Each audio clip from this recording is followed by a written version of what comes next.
स्वागत है आपका मेरा यूट्यूब चैनल पर। आज मैं आपको सिखाने वाली हूँ स्टोरी जिसका नाम है घोड़े का अभिमान। घोड़ा, हॉर्स और डोंकी, और ये है धोबी। आप ये सारी चीज़ें देख रहे हो ना, ये पिक्चर, इसी के ऊपर ये स्टोरी है जिसका नाम घोड़े का अभिमान। अब स्टार्ट करते हैं। किसी गांव में एक धोबी था। उसके पास एक घोड़ा और एक गधा था। गर्मी का मौसम था। एक दिन वह दोनों को लेकर बाजार जा रहा था। धोबी ने गधे की पीठ पर कपड़ों के बड़े बड़े कट्टे लाद रखे थे, जबकि घोड़े की पीठ पर कुछ नहीं था। गर्मी के कारण गधे से इतना भारी बोझ लेकर चला नहीं जा रहा था। उसने घोड़े से प्रार्थना की, हे मित्र, मैं बोझ से मरा जा रहा हूँ, थोड़ा बोझ तुम भी अपनी पीठ पर ले लो। घोड़ा घमंड से बोला, बोझ ढोना तुम्हारा काम है, मेरा नहीं। हम तो शाही सवारी हैं, इसलिए अपना बोझ तुम उठाओ। बेचारा गधा, गधा क्या, उसे इतना बोझ उठाना पड़ता है, बहुत ज़्यादा।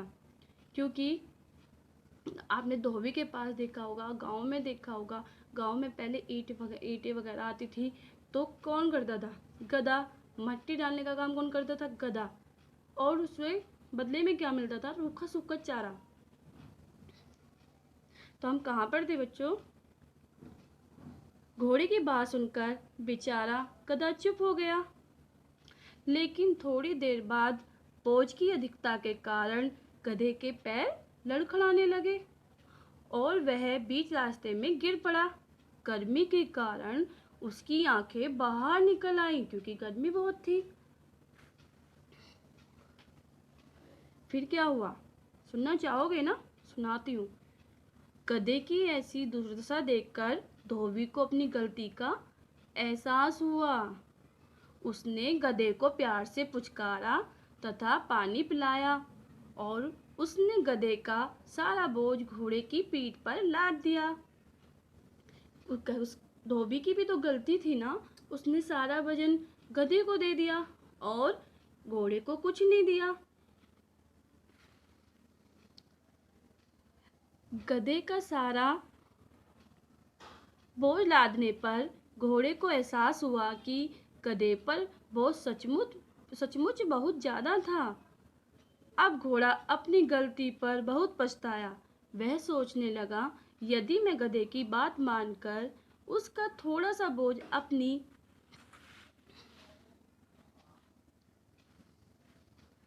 पीठ पर लाद लेता तो यह नौबत नहीं आती। अब तो मुझे यही सारा भोजन उठाकर बाजार तक जाना पड़ेगा। अब बेचारा घोड़ा कर भी क्या सकता था, क्योंकि उसे अपने मालिक का हुक्म मानना था। अब मालिक ने सारा वजन घोड़े पे रख दिया तो उसे ले जाना था। अब उसे अपनी गलती का एहसास हुआ तो क्या फ़ायदा हुआ?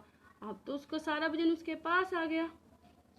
इसलिए हमें इससे क्या शिक्षा मिलती है? दुख बांटने से दुख और सुख बांटने से सुख। हम जब किसी के साथ दुख बांटते हैं तो हमें हल्का महसूस होता है, और जब हम सुख बांटते हैं तो उसकी खुशी हमें दोगुनी मिलती है। इसलिए बच्चे अपना दुख अपने पेरेंट्स को हमेशा बांटो। कोई भी प्रॉब्लम है अपने पेरेंट्स के साथ हमेशा शेयर करो। अपनी बहन सिस्टर जो भी हैं उनके साथ शेयर करना बहुत ज़रूरी है, जिससे आपका मन तो हल्का होगा और शायद वो कोई ना कोई प्रॉब्लम का सलूशन भी निकाल सकेंगी। अगर मेरी वीडियो अच्छी लगी तो प्लीज़ लाइक करना, शेयर करना, सब्सक्राइब करना और कमेंट करके बताना कि मेरी वीडियो कैसी लगी, ये स्टोरी आपको अच्छी लगी और इस स्टोरी का असर आप पर क्या पड़ा। Thank you.